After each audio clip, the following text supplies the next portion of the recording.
out on the road this morning. It is a gorgeous day to be driving before the sunrise out on the Palouse. This can be one of the most beautiful areas in the world at certain times of the year, and this is one of them. When the snow is covering the Palouse and the sky is enormous, it's beautiful out here. And I've been thinking a lot about conspiracy theories, and obviously one of the reasons is a whole bunch of conspiring is being uncovered around us right now. And one of the things that starts to happen in days and ages like ours is people start to believe that conspiracies are the bedrock that gives shape and gives meaning to the world around us. And I've been watching it happen for the last few years. It's gotten more and more prevalent for everyone you know to believe in conspiracies and being able to explain the world through conspiracies. And we have it doesn't it makes it more prevalent when you see a bunch of conspiracies unearthed, like we have seen over the last few weeks, the last few months, that there really are actually conspiracies going on. There are people with power that are trying to control society or control all sorts of things, money and power, in secret ways, in the dark, rather than through the official channels. And what I think is really important in moments like these is to remember that conspiracies aren't the foundation, right?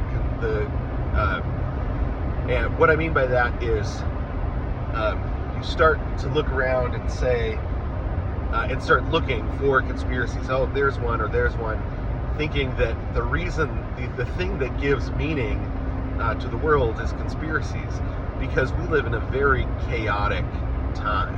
And when things get very chaotic and the institutions fail us, the institutional way of doing things turns out to have been full of fraud, and you start thinking, well, all those things that gave the world its meaning and its shape, and that gave reality its sensibility, we can make sense of reality through the institutions that gave our life identity and meaning, are failing us.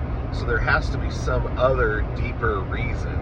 And one of the things that it's easy to go to is conspiracies. And especially, when you start reading history of the last 70 years and realize how many attempted conspiracies, some successful, some unsuccessful, have been, right? That it really is a thing. But the reason that people turn to trying to control the world with conspiracy, besides just the normal sin, is when the institutions start being treated as the enemy, or the thing we need to be rescued from.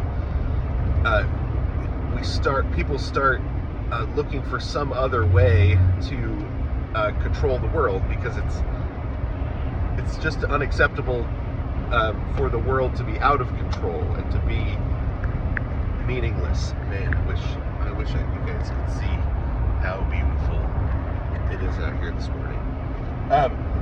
But the reality is, the institutions that still hold the world together are the covenant institutions established by God, and their jurisdictions are still real. They're still there.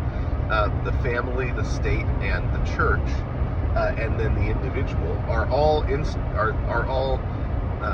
individual. It sort of is an institution. It's not exactly an institution, but it does function along similar grounds, because they're all covenant relationships directly with God and then with one another. And the principles of covenant relationships continue to hold because Christ is still king. And you see a lot of people now, saying, well, Christ is king, as if it helps them be on the right side of a number of conspiracies. But the reality is, God promises to be with us to the end of the age, that he is the same yesterday, today, and forever, and that those that conspire against his people only can succeed when God's people are faithless.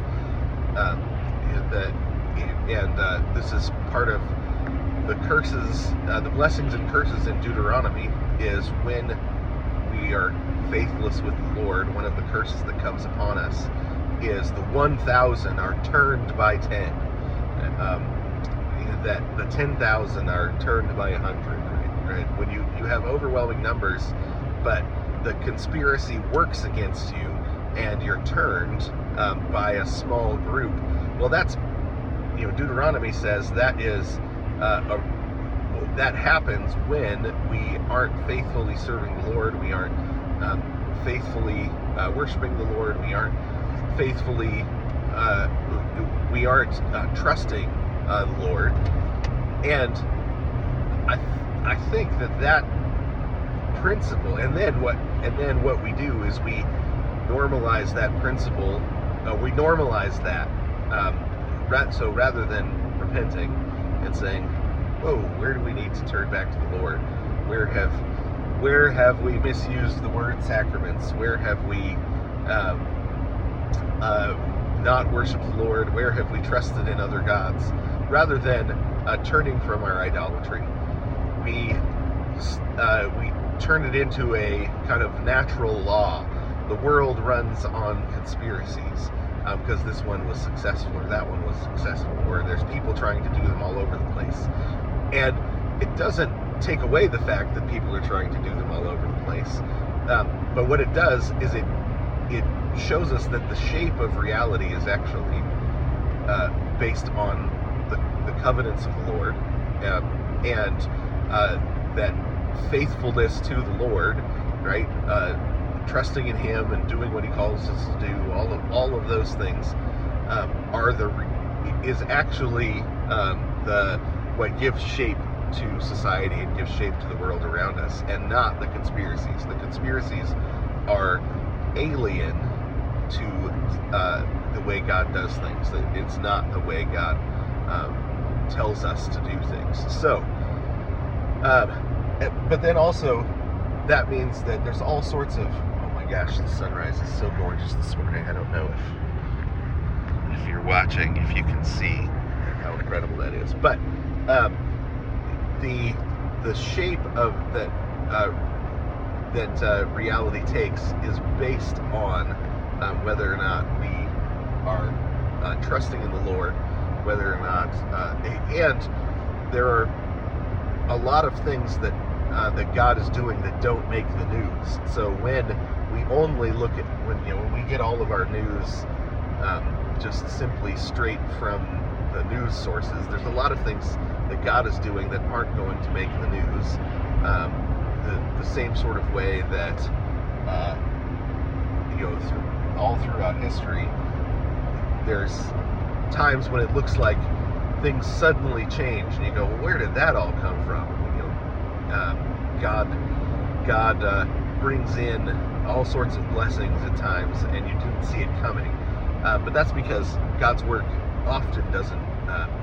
The place where God is working, where He's returning us to the covenant faithfulness, where He is restoring His people, where He's reforming us, all of that stuff, often doesn't make the news. And so it's easy to lose hope when you think conspiracy is fundamental, and that the news is telling the whole story when it's really not. So, yeah, that's what I've been thinking about lately.